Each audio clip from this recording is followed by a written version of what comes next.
but I can tell you that a smile is probably, or teeth in general, probably the number one thing in that, in beauty. Because, and you might have seen the images, memes or whatever, of people with like a missing eyebrow or whatever it is, but they have one slight imperfection in a tooth and you wouldn't even know that the eyebrow is missing, right? Or that they Mhm. have wrinkles, right? So the teeth just stand out. Like a Mhm. smile is most likely the first thing someone is going to notice about you. Welcome to the Beauty Talk podcast, where we feature how the best medical practitioners help their patients to look better, younger, and healthier. Now, enjoy the show, and here's your host. Daniel Gao here. I'm the host of Beauty Talk. We feature the top medical practitioners in health and beauty, both inside and out. I have Dr. Dwayne Bodie, who graduated from UMDNJ in 2006, completed his GPR residency at Stony Brook, and purchased his practice in Nyack in 2008. Early in his career, working with Dr. Catrice Austin of VIP Smiles, the dentist to the stars, Cardi B rapped about, sparked his passion for cosmetic dentistry and high-end aesthetics.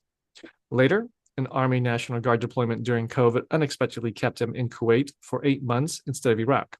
We discovered digital dentistry and became inspired to pursue advanced training and new technology. That journey eventually led him to digital smile design, Invisalign, minimally invasive dentistry, and becoming an early adopter of innovations like Curodont.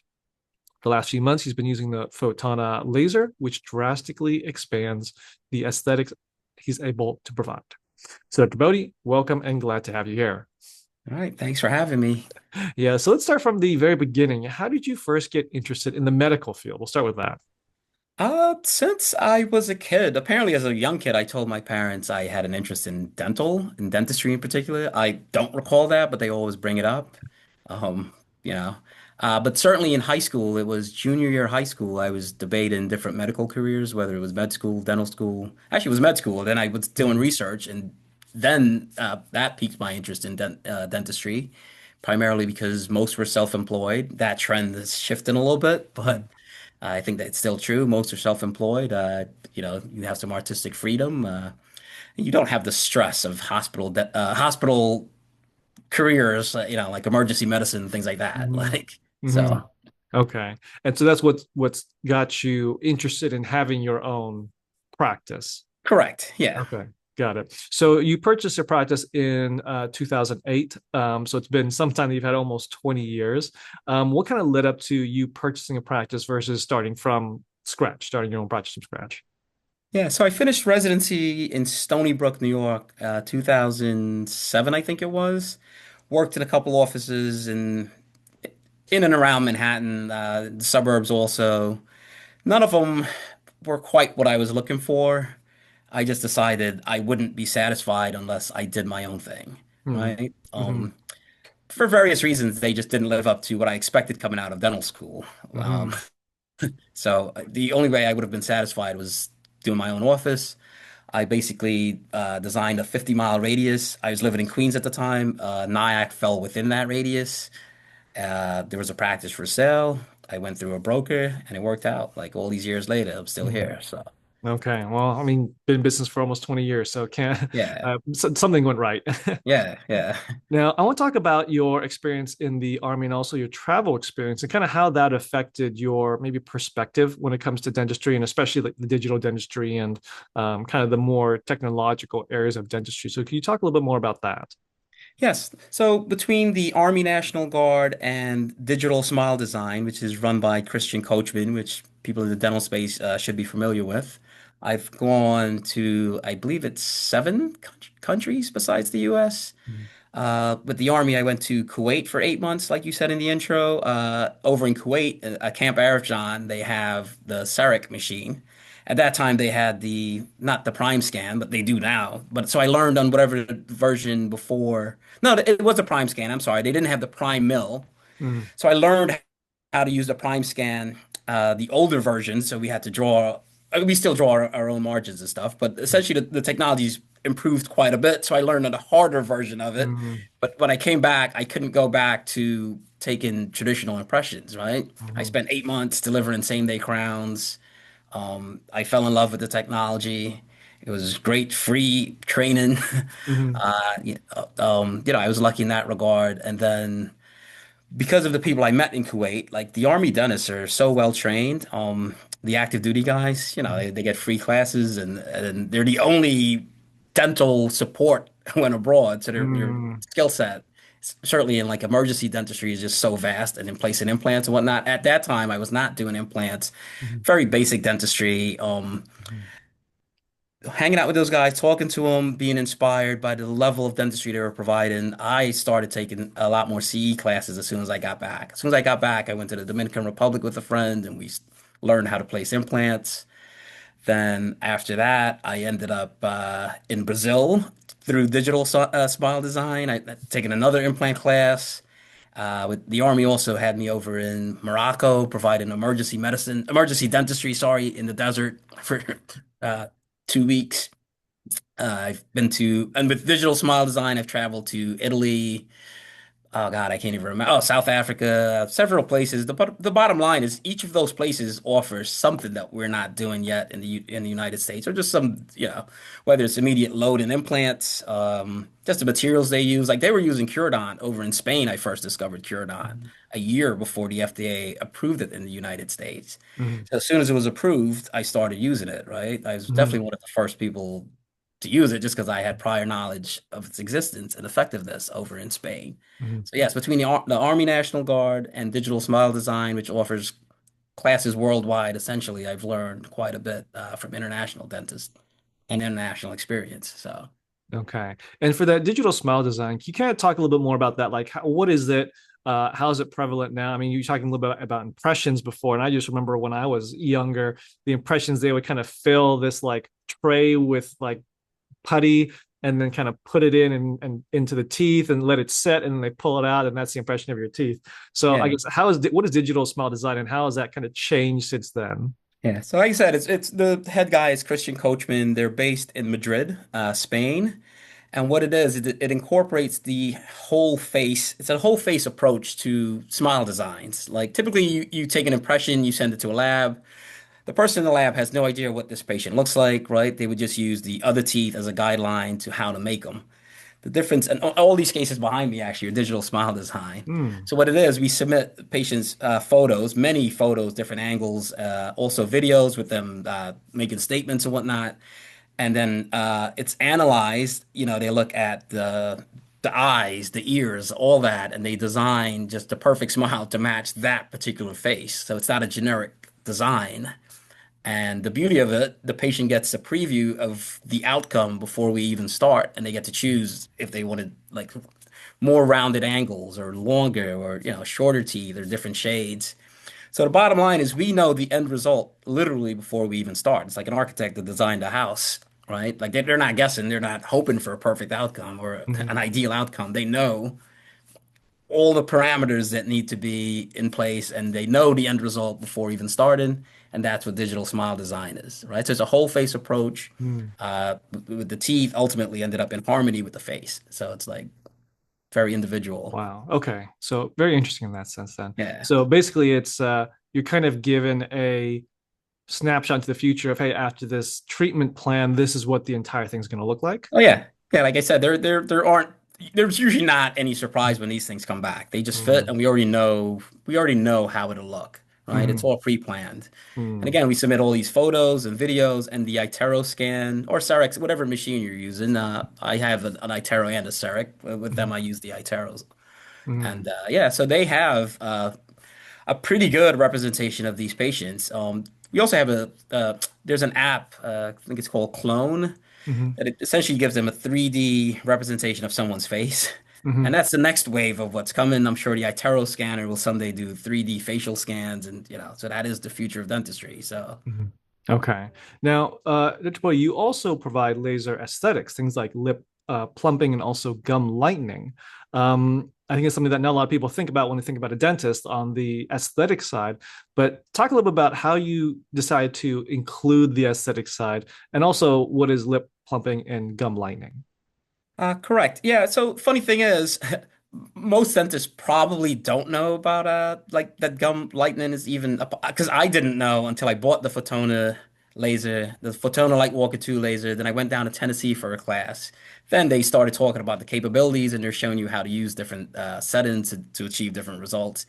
But when I bought it, I had no idea you can lighten someone's gums, right? Mm, Someone with dark pigmented gums, you can actually mm, turn them pink mm, just by stripping the epithelium.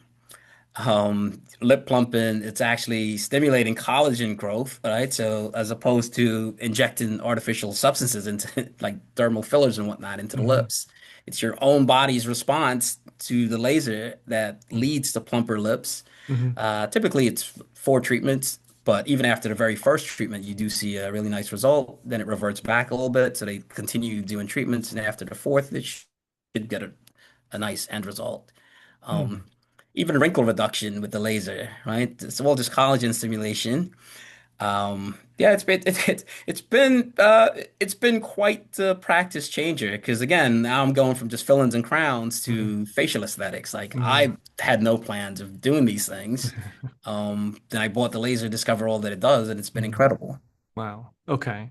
So now on the aesthetic side of like the gum lightening, is that going to be more in situations you talked about like the different pigmentation? If people have kind of like maybe dark and they wanted to make it more pink, is that usually led to some type of condition where it's kind of a little bit more of um, people have a condition where it kind of darkens it It's unnaturally more or genetics. So like mm, those of us with darker skin, you would mhm, tend to see darker gingiva, and mhm, it's purely cosmetic, right? mhm, Not something that has to be done. In fact, mhm, I'd say most people with it are, we've had it our whole lives, and mhm, they tend to keep it. But some people do want that perfect smile, especially if they've mhm, invested in Invisalign or a smile makeover, mhm, right?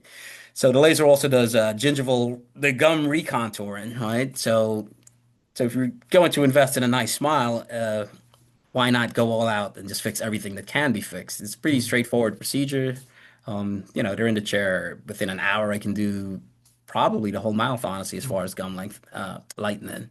Wow. Certainly one arch, right? Either the Yeah. upper jaw or lower jaw within that hour. So. Yeah. Okay. And with any of these aesthetic treatments, the lip plumping, the gum lightening, anything along those lines, is it painful? Because I think that's the first thing people think about when they go to the dentist. Oh, I'm going to get my teeth, my mouth drilled in. So is any of this painful, the aesthetic side? The beauty of a laser is it's just so incredible.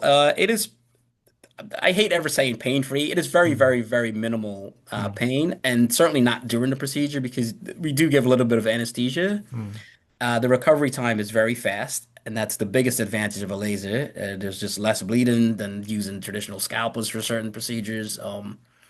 Recovery time, certainly within a week, they should be perfectly fine.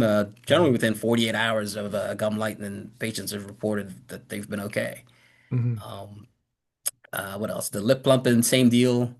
Uh, the next day you should typically be fine. mm. Yeah. So, like I Okay. said, it's been quite a game changer. Yeah. Okay. Now, aside from the aesthetics, you also do some other things as well, like releasing tongue ties. Um, I mean, I've heard the concept of tongue ties, but I don't understand kind of like what goes into. I just think of like the cartoon, like you have the tongue that's tied into a knot. Yeah. But like, I guess how do tongue ties Yeah. develop, and then how do you release them? Yeah. So again, purely genetics, luck of the draw. Mm, They don't all have to be released, by the way. If you can mhm, function fine, if you can chew fine, speak fine, oftentimes you certainly don't have to do it. mm, But like when we do certain Invisalign cases or any orthodontics, in order to move teeth, sometimes it helps to relieve that tension that the frenum would cause, right? mm, So mhm, very select cases where we actually release a tongue tie or lip tie.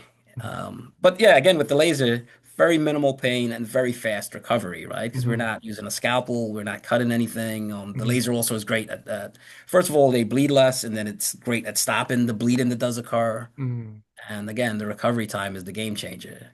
Okay. And you can also help with ulcers, which is kind of interesting because I think about ulcers where it's something in your stomach, not necessarily in your mouth. So can you talk a little Oh bit more yeah, about unfortunately, quite common in the mouth. that? But Mm, yes, the laser is great at those also. It's like instant pain relief. mm, Um, and that's been incredible, honestly. That's been one of the more impressive features of the Photona laser that I've seen so far. hmm. And I've Okay. even had people looking us up because of the ability to provide such Oh, services. okay. And then also snoring reduction. Now I know with now I'm since I talked to so many dentists, like I know that the snoring really is in the mouth section, but I think most people don't realize that someone in, well, I guess, a dentist can help with snoring reduction. So is this also tied to the laser? I guess, what do you do to help with snoring reduction? Yeah, so it's a similar concept as the lip plumping and the Mm, wrinkle reduction. The laser is aimed at the posterior palatal area in the mouth, and it just opens up the airway. There's some amazing photos out there of pre and post-op cases that you can look and see that it actually does work. mm, About every year or so, you just have to do a touch-up essentially, right? Do it again. mhm, But yeah, it's very effective. And there's an app out there too that you could monitor how much someone is snoring because they mm. wouldn't know. And it's Yeah. hard for a partner to truly tell, if. So Mhm, yeah, you can monitor like actual decibel levels and whatnot and see the improvement mm. by Okay. use of the laser. Interesting. Now, Dr. Bodie, what are some of the most common myths or misconceptions you hear from your patients? I'm sure there's quite a few of that they just have a wrong perspective on, or just a misalignment on perspective. So, what are those common misconceptions or myths that you hear?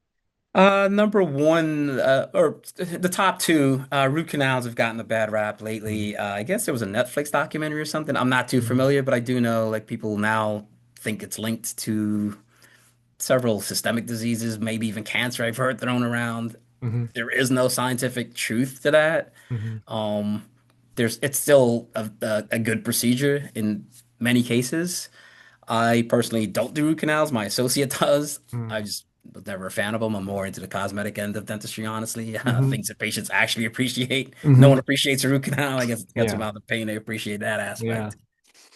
But yeah, so root canals that they're not good or not needed anymore, but they certainly there is a time and place for them. Mhm, And whitening, bleaching teeth. Everyone, not everyone, a lot of people assume that it's causing harm to the enamel and mhm, that it's it's bad in any way. It's really not. Honestly, most people have no sensitivity. mhm, The ones that do, there are great products out there like core whitening that actually come with adequate desensitizers, mhm, and you get phenomenal results with zero damage to the teeth. mhm. All Okay. it's doing is removing staining molecules. Hmm. It does not remove enamel at all. Mm. Okay. What doesn't Now, that remove enamel on a different topic? Sorry to cut you off. yeah, that's There fine. are Please things go ahead. that are abrasive, like charcoal toothpaste and those things. So, Mm. so that you want to stay away from. Okay, so you do want to stay away from charcoal Yeah, toothpaste. anything that's abrasive, which Mm. yes, it'll work, but why does it work? It's working because it's taking away some tooth structure, right? It's taking away a little Ah, bit of, okay. yeah. Okay, But good to know. whitening gels and whatnot do not. So you get Mm. great results without damaging the teeth. Okay. Now, Dr. Boy, let's say that somebody is looking for a dentist, let's say a specialty dentist, because I think most people would go to the general dentist kind of most of their lives. But let's say they're looking for a specialty dentist and they don't know who to choose. What advice would you give to this person as they're doing their search so that they can find that dentist that has the knowledge, has the specialization, and can help them get the end result they're looking for?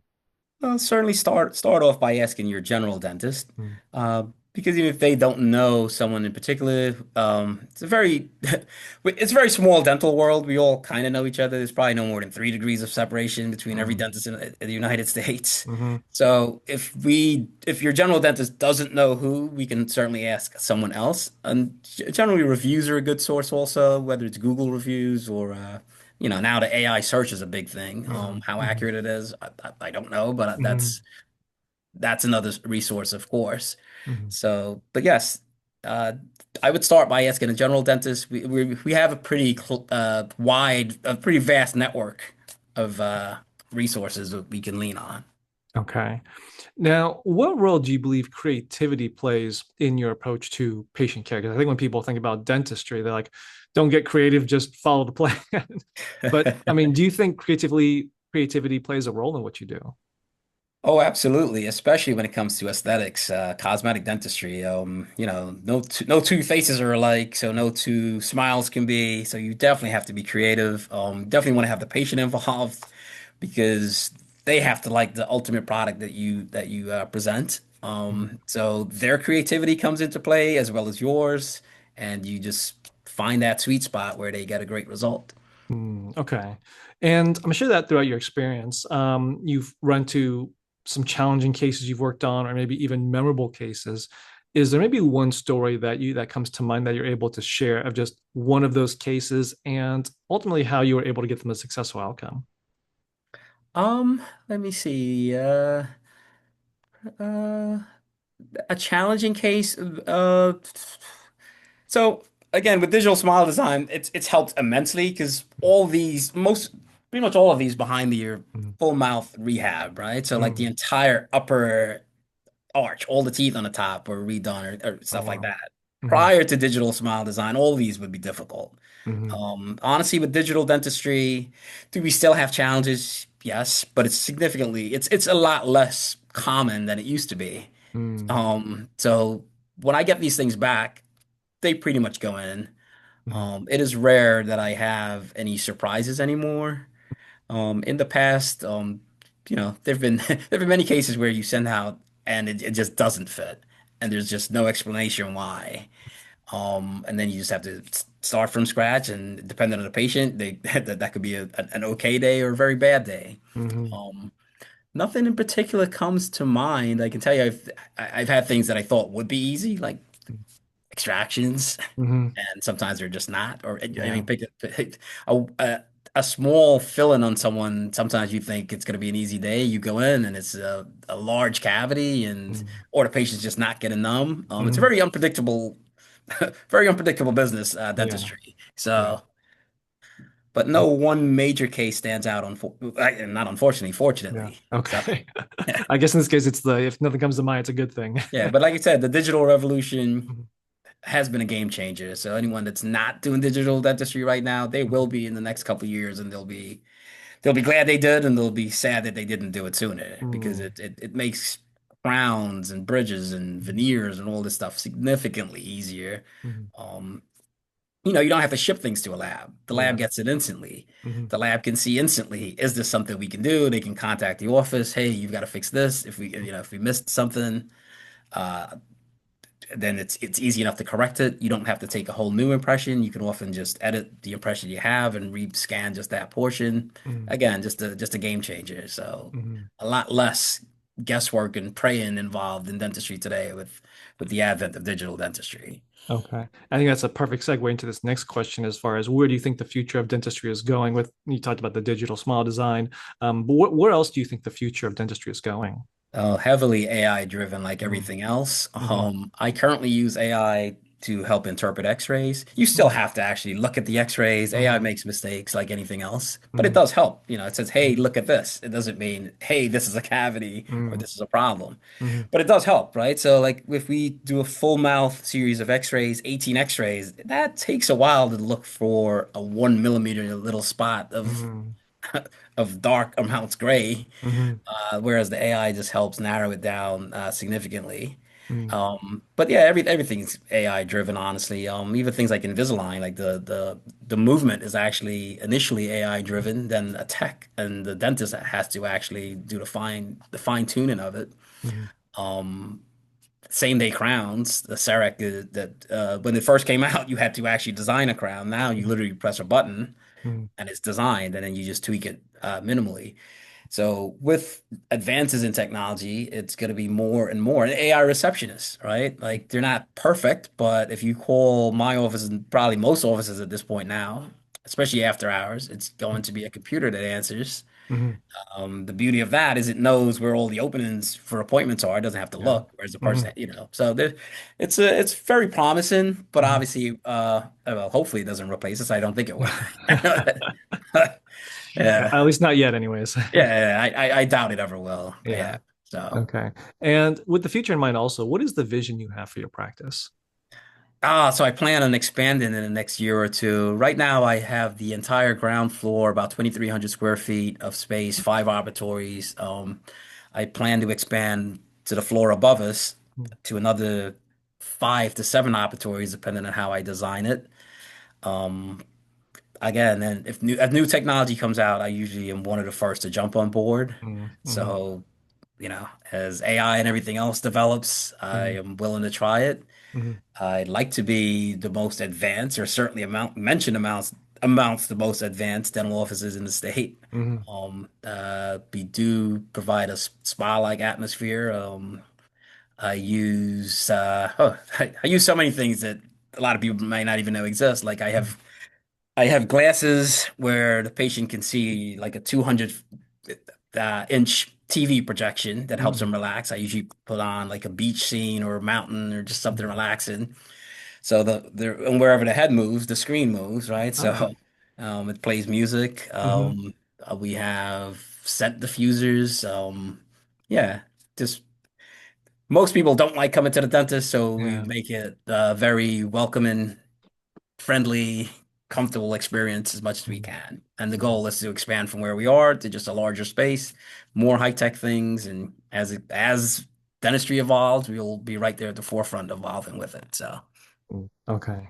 Well, Dr. Bodie, I do have one last question for you, but before I ask it, I do want to point people to your website at drbodie.com. correct. Yep. Dr. Bodie. Yep. Okay. Now, last question. What does beauty mean to you?